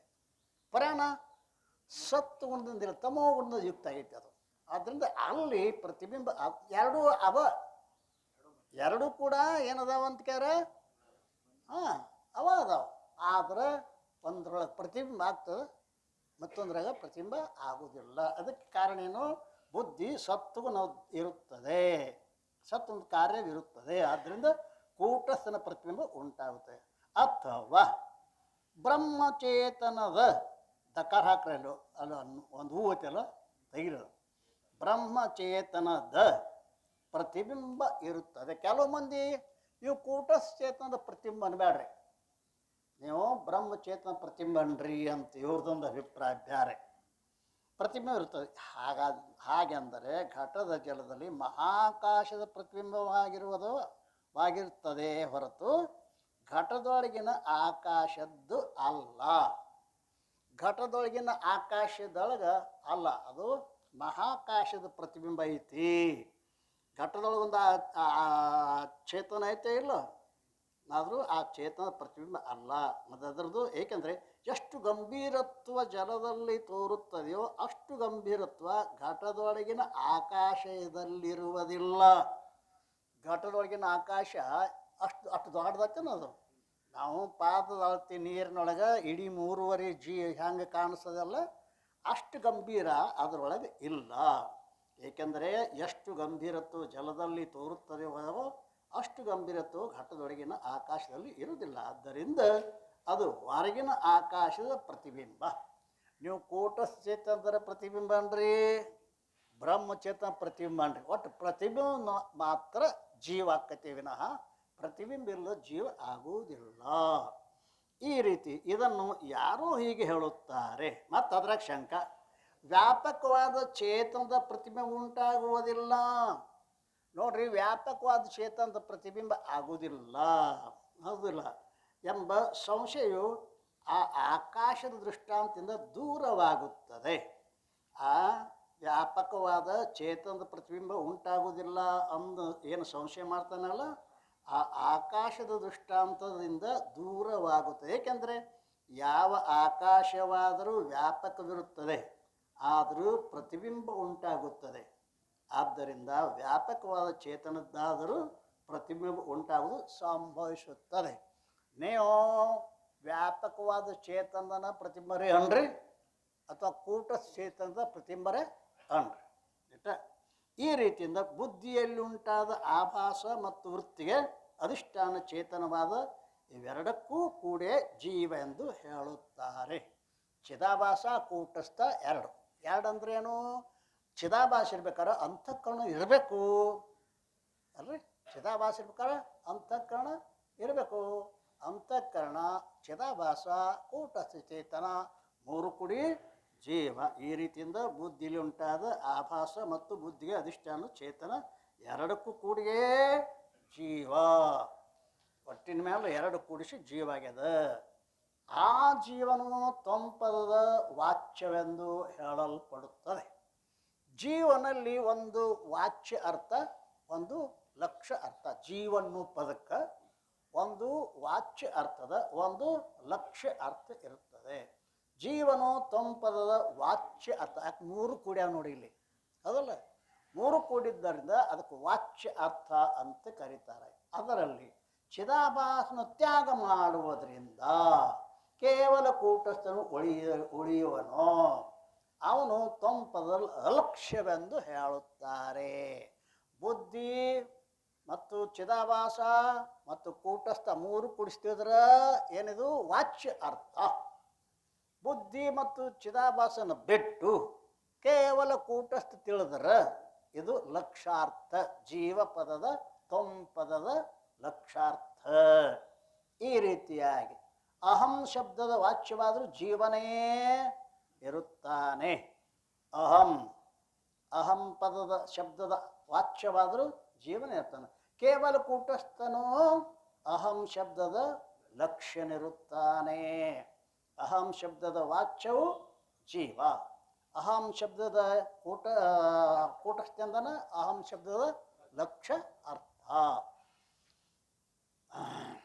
ದೋಹ ಮಿಥ್ಯಾನಭ ಘಟ ಸಂಗ ಜೂ ಲಹೈ ಕ್ರಿಯಾ ಬಹು ಭಾಂತಿ ಘಟಾಕಾಶ ಅಕ್ರಿಯ ಸದಾ ರಹೈ ವಿಕರಸ ಶಾಂತಿ. ಟೀಕಾ ಯದ್ಯಪಿ ಚಿದಾಭಾಸ ಮತ್ತು ಕೂಟಸ್ಥ ಇಬ್ಬರಿಗೂ ಕೂಡಿಯೇ ಜೀವನೆಂದು ಹೆಸರು ಬಂದಿದೆ. ತಥಾಪಿ ಜೀವತ್ವದ ಯಾವ ಧರ್ಮಗಳಿರುವವೋ ಅವೆಲ್ಲವೂ ಆಭಾಸನಲ್ಲಿ ಇರುತ್ತವೆ ಅಲ್ರಿ. ಈಗ ಚಿದಾಭಾಸ ಮತ್ತು ಕೂಟಸ್ಥ ಇಬ್ಬರು ಕೂಡಿಸಿ ಜೀವ ಜೀವ ಅಂತಾರೆ. ಜೀವತ್ವ ಎಲ್ಲಿದೆ? ಜೀವ ಬೇರೆ, ಜೀವತ್ವ ಬೇರೆ. ಹೌದು, ಜೀವ ಅದ, ಮೂರು ಕೂಡಿಸಾಗ ಜೀವ ಅದ. ಅದು ಜೀವತ್ವ ಎದುರಾಗದ. ಜೀವ ಬೇರೆ, ಜೀವತ್ವ ಬೇರೆ. ಮೂರು ಕೂಡಿದಾಗ ಜೀವ ಅಲ್ರಿ. ಇಲ್ಲಿ ಯದ್ಯಪಿ ಚಿದಾಭಾಸ ಮತ್ತು ಕೂಟ ಇಬ್ಬರು ಕೂಡಿ ಜೀವನೆಂದು ಹೆಸರು ಬಂದಿದೆ. ತಥಾಪಿ ಜೀವತ್ವ ಯಾವ ಧರ್ಮಗಳಿರುವವು? ಜೀವತ್ ಧರ್ಮ ಯಾವುದು? ಕರ್ತ ಭೋಕ್ತಾ. ಜೀವತ್ವನ ಧರ್ಮ ಅಂದ್ರೇನು? ಕರ್ತ ಭೋಕ್ತಾ. ಇಟ್ಟು ಸಾಕು ರಗಡದಾವ ಜೀವತ್ ಧರ್ಮಗಳು. ಕರ್ತ ಭೋಕ್ತಾ ಅವೆಲ್ಲವೂ ಆಭಾಸನಲ್ಲೇ ಇರುತ್ತವೆ. ಕರ್ತೃತ್ವ ಭೋಕ್ತೃತ್ವ ಅದ್ರ ಯಾರಲ್ಲಿದಾವ? ಕೂಟಸ್ಥನ ಇರಲಿಲ್ಲ. ಕೂಟಸ್ಥ ಚಿದಾಭಾಸ ಕೂಡಿಯೇ ಜೀವದಾನ ಖರೆ ಪರಂತು ಅಲ್ರಿ. ಆದ್ರೆ ಜೀವತ್ವ ಎದುರಾಗದ, ಕೂಟಸ್ಥಲ್ಲಿ ಇಲ್ಲ. ಎಲ್ಲದ ಜೀವತ್ವ? ಆಭಾಸನಲ್ಲದ. ಪುಣ್ಯ ಮತ್ತು ಪಾಪ, ಪುಣ್ಯ ಪಾಪದ ಫಲವಾದ ಸುಖ ದುಃಖ ಮತ್ತು ಪರಲೋಕಕ್ಕೆ ಹೋಗುವುದು ಮತ್ತು ಇಹಲೋಕ ಬರುವುದು ಇವೇ ಮೊದಲಾದವುಗಳನ್ನು ಆಭಾಸ ಸಹಿತವಾದ ಬುದ್ಧಿಯೇ ಮಾಡುತ್ತದೆ ಹೊರತು ಕೂಟಸ್ಥನು ಮಾಡುವುದಿಲ್ಲ ಅಲ್ರಿ. ಕೂಟಸ್ಥನಿಗೆ ಇವೆಲ್ಲ ಧರ್ಮಗಳು ಅವನಲ್ಲಿ ಇಲ್ಲ. ಪುಣ್ಯ ಪಾಪ ಕೂಟಸ್ಥನಲ್ಲಿ ಇಲ್ಲ. ಸುಖ ದುಃಖ ಕೂಟಸ್ಥನಲ್ಲಿ ಇಲ್ಲ. ಆದ್ದರಿಂದ ಇಲ್ಲಿ ಇವೇ ಮೊದಲಾದವುಗಳನ್ನು ಆಭಾಸ ಸಹಿತವಾದ ಬುದ್ಧಿಯೇ ಮಾಡುತ್ತದೆ. ಇಹಲೋಕಕ್ಕೆ ಹೋಗೋದು ಪರಲೋಕಕ್ಕೆ ಹೋಗೋದು ಅಲ್ಲಿ ಯಾರು ಮಾಡ್ತಾರೆ? ಬುದ್ಧಿನ. ಕೂಟಸ್ಥ ಹಂಗೆ ಮಾಡೋದಿಲ್ಲ. ಯಾಕೆ? ನಿರ್ವಿಕಾರದಾನೆ. ಕೆಳಗೆ ಹೇಳ್ತಾರೆ ನೋಡ್ರಿ. ಹೊರತು ಕೂಟಸ್ಥನು ಮಾಡೋದಿಲ್ಲ. ಆದರೂ ಕೂಟಸ್ಥನಲ್ಲಿ ಕೇವಲ ಭ್ರಾಂತಿಯಿಂದ ಪ್ರತೀತಿಯಾಗುತ್ತದೆ. ಬುದ್ಧಿಯಲ್ಲೈತಿ, ಅದು ಕೂಟಸ್ಥನಲ್ಲಿ ತೋರಾಕತೈತಿ. ಬುದ್ಧಿಯಲ್ಲೈತಿ ಅದು ಯಾವುದು? ಜೀವತ್ವ. ಜೀವತ್ವ ಎಲ್ಲಿದೆ? ಬುದ್ಧಿಯಲ್ಲಿದೆ. ಅಂದರೆ ಪ್ರತಿಬಿಂಬದಲ್ಲಿದೆ, ಬಿಂಬದಲ್ಲಿಲ್ಲ. ಪ್ರತಿಬಿಂಬ ಜೀವ ಅಂತಃಕರಣ ಸಹಿತವಾಗಿ, ಬಿಂಬ ಕೂಟಸ್ಥ. ಅಂದ್ರೇನು? ಬಿಂಬದಲ್ಲಿ ಜೀವತ್ವ ಧರ್ಮ ಇಲ್ಲ, ಪ್ರತಿಬಿಂಬ ರೂಪವಾದ ಏನು ಅಂತಃಕರಣ ಏನ ಈ ಚಿದಾಭಾಸದನಲ್ಲ, ಅಲ್ಲಿ ಜೀವತ್ವ ಐತಿ. ಅದು ಭ್ರಾಂತಿಯಿಂದ ಕೂಟಸ್ಥ ತೋರಾಕತಿ. ನಾನೇ ಕರ್ತ ಅಂದ್ರೆ ಇಲ್ಲಿ ಕೂಟಸ್ಥನು ಅದಾನ ಅದಲ್ರಿ. ನಾನು ಅನ್ನುವುದರಲ್ಲಿ ಅಹಂ ಶಬ್ದಕ್ಕೆ ಅಧಿಷ್ಠಾನವಾದ ಕೂಟಸ್ಥನೂ ಅದಾನಲ್ಲ ಅಲ್ಲ. ಅಹಂ ಅಂದಾಗ ಬರೇ ಆಭಾಸಟ್ಟ ಇಲ್ಲ. ಅಹಂ ಅನ್ನುವಾಗ ಆಭಾಸಟ್ಟ ಇಲ್ಲ, ವಿಶಿಷ್ಟ ಆಗ್ಯದ. ಆದ್ದರಿಂದ ಅದಕ್ಕೆ ಭ್ರಾಂತಿ ಆಗ್ಯದ. ಆ ಭ್ರಾಂತಿಯಿಂದ ಆಗುವ ಪ್ರತೀತಿಯಾದರೂ ಬುದ್ಧಿ ಸಹಿತವಾದ ಚಿದಾಭಾಸನಿಗೆ ಆಗುತ್ತದೆ ಹೊರತು ಕೂಟಸ್ಥನಿಗೆ ಇಲ್ಲ. ಭ್ರಾಂತಿ ಯಾರಿಗೆ ಆಕತಿ? ಚಿದಾಭಾಸನಿಗೆ ಆಕತಿ, ಕೂಟಸ್ಥನಿಗೆ ಆಗೋದಿಲ್ಲ ಅಲ್ಲ. ಆದ್ದರಿಂದ ಕೂಟಸ್ಥವೆಂದ, ಏಕೆಂದರೆ ಕೂಟವೆಂದರೆ ಕಂಬಾರನ ಅಡಿಗಲ್ಲಿನಂತೆ ನಿರ್ವಿಕಾರ. ಕೂಟಸ್ಥ ನಿರ್ವಿಕಾರದ. ಕಂಬಾರನ ಅಡಿಗಲ್ ಅಂತ ಇರ್ತೈತೆ, ಗೊತ್ತೈತೆ? ಅದ್ರ ಮ್ಯಾಗ ಅವ ಕೆಬ್ಬನ ಅಟ್ಟು ಬಡಿತಾವ. ಆ ಕೆಬ್ಬನಿಗೆ ಉದ್ದ ಅಗಲ ಪಗಲ ಹಾಕಾವು. ಅದೇನು ಉದ್ದ ಆಗೈತೆ ಅನ್ನೋದು ಆಧಾರವಾದ ಅಡಿಗಲ್ಲ. ಹಾಗೆ ಅವನು ವಿಕಾರ ರಹಿತದ ಅಲ್ರಿ. ಹಾಗೆ ಭ್ರಾಂತಿ ಈ ಕೂಟವೆಂದರೆ ಕಂಬಾರನ ಅಡಿಗಲಿನಂತೆ ನಿರ್ವಿಕಾರ ರೂಪದಿಂದ ಸ್ಥಿತವಾಗಿರುವುದ್ಯಾವುದೋ ಅದು ಕೂಟಸ್ಥವೆಂದು ಹೇಳಲ್ಪಡುತ್ತದೆ. ಅಥವಾ ಕೂಟ ಅಂದರೆ ಮಿಥ್ಯೆಯಾಗಲ್ಪಟ್ಟ ಯಾವ ಬುದ್ಧಿ ಮತ್ತು ಚಿದಾಭಾಸಗಳಿರುವವೋ ಅವುಗಳೊಡನೆ ಅಸಂಗ ರೂಪದಿಂದ ಸ್ಥಿತವಾಗಿರುವುದು ಯಾವುದೋ ಅದು ಕೂಟಸ್ಥ. ಅಥವಾ ಕೂಟ ಎಂದರೆ ಮಿಥ್ಯೆಯಾಗಲ್ಪಟ್ಟ ಯಾವ ಬುದ್ಧಿ ಮತ್ತು ಚಿದಾಭಾಸ ಇವೆರಡು ಕೂಡಿಸಿ ಕೂಟ ಅಂತ ಇದಕ್ಕೆ ಹಿಂಗೂ ಅರ್ಥ ಆಗಬಹುದು. ಅವುಗಳೆರಡು ಒಡನೆ ಅಸಂಗವಾಗಿರ್ತಕ್ಕಂಥ ಸ್ಥಿತಿಯಲ್ಲಿ ಯಾವುದೈತೋ ಅದು ಕೂಟಸ್ಥ. ಆದ್ದರಿಂದ ಕೂಟಸ್ಥದಲ್ಲಿ ಭ್ರಾಂತಿ ಮೊದಲಾಗಿ ಸಂಭವಿಸುವುದಿಲ್ಲ. ಭ್ರಾಂತಿ ಚಿದಾಭಾಸರಿಗೆ ಆಕ್ಕತಿ ವಿನಃ ಕೂಟಸ್ಥನಿಗೆ ಆಗುವುದಿಲ್ಲ. ಅತ್ಯಂತ ವಿಚಾರದಿಂದ ನೋಡಿದ್ದಾದರೆ ಈಗ ಜೀವತ್ವವನ್ನು ನಾವು ಚಿದಾಭಾಸನಲ್ಲಿ ಹೇಳಕತ್ತಿದ್ವಿ, ಈಗ ಅದಲ್ಲ ಕೂಟಸ್ಥ ಇಲ್ಲ. ಇನ್ನು ಅದರಾಗ ಮತ್ತೆ ವಿವರಣೆ ಮಾಡ್ತಾರೆ ಅವರು. ಅದು ಅತ್ಯಂತ ವಿಚಾರ ಮಾಡಿ ನೋಡಿದರೆ ಪುಣ್ಯ ಪಾಪ ಸುಖ ದುಃಖ ಲೋಕಾಂತರ ಗಮನ ಕೇವಲ ಬುದ್ಧಿಯಲ್ಲಿ ಇರುತ್ತವೆ. ಆಭಾಸನಲ್ಲಿಯೂ ಕೂಡ ಇಲ್ಲ, ಚಿದಾಭಾಸನಲ್ಲಿಲ್ಲ, ಬುದ್ಧಿಯಲ್ಲಿ. ಯಾಕಂದರೆ ಬುದ್ಧಿ ಸಹಿತ ಅದ ಪ್ರತಿಬಿಂಬ ಸಹಿತ ಬುದ್ಧಿಗೆ ಏನಂತಾರೆ? ಚಿದಾಭಾಸ ಅಂತಾರೆ. ಆದರೆ ಆ ಬುದ್ಧಿ ಏನಿರುತ್ತಲ್ಲ ಆಭಾಸನಲ್ಲಿಯೂ ಕೂಡ ಇರುವುದಿಲ್ಲ. ಬುದ್ಧಿಯೊಳಗೆ ಐತೆ, ಆಭಾಸನಲ್ಲಿ ಇಲ್ಲ. ಬುದ್ಧಿಯೊಡನೆ ಕೂಡಿಕೊಂಡಿರುವುದರಿಂದ ಆಭಾಸನಲ್ಲಿ ತೋರ್ತದೆ. ಇರುವುದು ಬುದ್ಧಿಯಲ್ಲಿದೆ, ಆಭಾಸನಲ್ಲಿ ತೋರಕತ್ತದ. ಹೇಗೆ ಅಂದರೆ ಜಲಸಹಿತವಾದ ಯಾವ ಘಟವಿರೋದೋ ಅದು ಒಮ್ಮೆ ಡೊಂಕಾಗುತ್ತದೆ, ಒಮ್ಮೆ ಸರಳವಾಗುತ್ತದೆ ಮತ್ತು ಹೋಗುತ್ತದೆ ಬರುತ್ತದೆ. ಏನು? ಜಲಸಹಿತವಾದ ಘಟ. ನೀರು ತುಂಬ್ಕೊಂಡು ಬರ್ತಿಲ್ಲ ಬಾವಿಗೆ ಹೋಗಿ, ಅದಲ್ರಿ. ಆ ಬಾವಿಗೆ ಹೋಗೋದು, ಬಾವಿಯಿಂದ ಬರುವುದು, ಇವೆಲ್ಲ ಏನದ ಬರುತ್ತದೆ. ಯಾವುದದು? ಆ ಘಟ ಒಳಗಿನ ಆಕಾಶ ಹೋಗೋದು ಬರೋದು ಮಾಡ್ತೈತೆ. ಒಳಗಿನ ಆಕಾಶ ಇಲ್ಲ. ಯಾಕೆ ಪರಿಪೂರ್ಣದ ಅದು ಇಲ್ಲಿಗೆ ಹೋಗಿ ಮುಟ್ಬೇಕಾದ ಬುದ್ಧಿ ಪರಿಪೂರ್ಣ ಇದ್ದದ್ದು ಅದು ಓಡಾಡೋದಿಲ್ಲ. ಅದು ಅಲ್ಲ ಸ್ವಲ್ಪ ಇದ್ದದ್ದು ಓಡಾಡ್ತದೆ. ಇಲ್ಲೇ ಹೇಗೆಂದರೆ ಜಲಸಹಿತವಾದ ಘಟವಿರೋದು ಅದು ಒಮ್ಮೆ ಡೊಂಕ ಮತ್ತೊಮ್ಮೆ ಸರಳ. ಅಂದರೆ ಹೋಗೋ ಮುಂದೆ ಡೊಂಕ್ ಮಾಡ್ಕೊಂಡು ಹೋಗ್ತಾರೆ ಹಿಂಗೆ. ಅದು ಡೊಂಕ್ ಅಲ್ಲ, ಅದು ಡೊಂಕ್ ಆಗೋದಿಲ್ಲ. ಮತ್ತು ತುಂಬಿದ ಕೂಡ ನೆಟ್ ಹಿಡ್ತಾರೆ. ಖಾಲಿ ಕೂಡ ಹಿಂಗೆ ಮಾಡ್ತಾರೆ ಮೆಲ್ಲಗೆ. ಅಲ್ಲ ಈಗೇನ ಕೊಡನೂ ಇಲ್ಲ, ಆಕಾಶನೂ ಇಲ್ಲ, ಸುಡುಗಾಡನೂ ಇಲ್ಲ. ಈ ರೀತಿಯಾಗಿ ಡೊಂಕ್ ಇರುತ್ತದೆ, ಒಮ್ಮೆ ಸರಳವಾಗುತ್ತದೆ ಮತ್ತು ಹೋಗುತ್ತದೆ ಬರುತ್ತದೆ. ಅಂಥ ಯಾವ ಘಟದ ಸಂಬಂಧದಿಂದ ಆಕಾಶದ ಪ್ರತಿಬಿಂಬವು ಸಂಪೂರ್ಣ ಕ್ರಿಯೆಯನ್ನು ಮಾಡುತ್ತದೆ, ಆದರೆ ಸ್ವತಂತ್ರವಾಗಿ ಏನೇನು ಮಾಡುವುದಿಲ್ಲ. ಹೇಗೋ ಹಾಗೆ ಕಾಮಕರ್ಮ ರೂಪ ಜಲದಿಂದ ತುಂಬಲ್ಪಟ್ಟ ಯಾವ ಬುದ್ಧಿರೂಪ ಘಟವಿರುವುದೋ ಅದು ಪುಣ್ಯವೇ ಮೊದಲು ಮಾಡಿಕೊಂಡು ಸಂಪೂರ್ಣ ವಿಕಾರವನ್ನು ಧರಿಸುತ್ತದೆ ಮತ್ತು ಅದರ ಸಂಬಂಧದಿಂದ ಚಿದಾಭಾಸನೂ ಧರಿಸುತ್ತಾನೆ. ಆದರೆ ಕೂಟಸ್ಥನು ಸರ್ವ ವಿಕಾರಗಳಿಂದ ರಹಿತವಿರುತ್ತಾನೆ. ಆ ಜೀವತ್ವ ಐತಿ, ಬುದ್ಧಿಯಲ್ಲೈತಿ. ಆ ಬುದ್ಧಿಯಲ್ಲಿರುವ ಜೀವತ್ವ ಚಿದಾಭಾಸ ಅಂತ ಅನ್ನತ್ತಿಲ್ಲ, ಅದರಲ್ಲಿ ಕೂಡ ಕಾಣಿಸ್ತದೆ. ಆದರೆ ಆ ಕೂಟಸ್ಥ ಚೇತನ ಏನದ ಅಲ್ಲ ಅಧಿಷ್ಠಾನ, ಅದರಲ್ಲಿ ಜೀವತ್ವ ಧರ್ಮ ಇಲ್ಲ. ಈ ರೀತಿ ಯಾವ ಪ್ರಕಾರ ಘಟಾಕಾಶವು ಜಲಭರಿತ ಘಟದ ವಿಕಾರದಿಂದ ರಹಿತವಾಗಿರುವುದೋ ಅದರಂತೆ ಕೂಟಸ್ಥನ್ನು ತಿಳಿ. ಯಾವ ಪ್ರಕಾರ ಘಟಾಕಾಶವು ಜಲಭರಿತ ಘಟದ ವಿಕಾರದಿಂದ ಆಕಾಶರಹಿತವಾಗಿ, ಆಕಾಶ ವಿಕಾರರಹಿತದ ಏನ ಅದರಂತೆ ಕೂಟಸ್ಥನು ವಿಕಾರರಹಿತ ಅಂತ ತಿಳಿ. ಆದ್ದರಿಂದ ಜೀವತ್ವದ ಧರ್ಮಗಳು ಚಿದಾಭಾಸನಿರುತ್ತವೆ, ಆದಾಗ್ಯಾದರೂ ಕೂಟಸ್ಥನಲ್ಲಿ ಅಜ್ಞಾನದಿಂದ ತೋರುತ್ತವೆ. ಆದ್ದರಿಂದಲೇ ಬುದ್ಧಿಯಲ್ಲಿ ಯಾವ ಕೂಟಸ್ಥ ಸಹಿತ ಚೇತನವಿರುವನೋ ಅವನು ಜೀವನೆಂದು ಹೇಳಲ್ಪಡುತ್ತದೆ. ಜೀವನ ಬೇಕಾಗಿತ್ತು ಅಂದ್ರೆ ಕೂಟಸ್ಥನಲ್ಲಿ ತೋರ್ತದ. ಎಲ್ಲಿದ ಜೀವತ್ವ ಧರ್ಮ? ಚಿದಾಭಾಸನಲ್ಲದ. ಅದೆಲ್ಲಿ ತೋರಾಕತ್ತೈತಿ? ನಾನು ಕರ್ತ ಅನ್ನುವಾಗ ಅದಲ್ರಿ. ನಾನು ಅನ್ನೋದಕ್ಕೆ ಒಮ್ಮೆ ವಾಚ್ಯಾರ್ಥನೂ ತಿಳಿತದ, ಮತ್ತೊಮ್ಮೆ ಲಕ್ಷಾರ್ಥನೂ ತಿಳಿತದ. ಈ ರೀತಿಯಾಗಿ ಯಾವ ಜೀವನ ಸ್ವರೂಪವನ್ನು ವರ್ಣನೆ ಮಾಡಿರುವರೋ ಅದರಲ್ಲಿ ಪ್ರಾಜ್ಞ ಜೀವ ಹಾನಿಯಾಗುತ್ತೆ. ಮತ್ತು ನೋಡಿರಲಿ ನೀವು ವ್ಯಷ್ಟಿ ಅಜ್ಞಾನ ಅಂತ ಹೇಳ್ರಿ, ಅಂತಃಕರಣ ಮತ್ತು ಚಿದಾಭಾಸನಿಗೆ ಜೀವ ಅನ್ಬೇಡ್ರಿ. ಚಿದಾಭಾಸ ಯಾವ ಇರ್ತಾನೆ?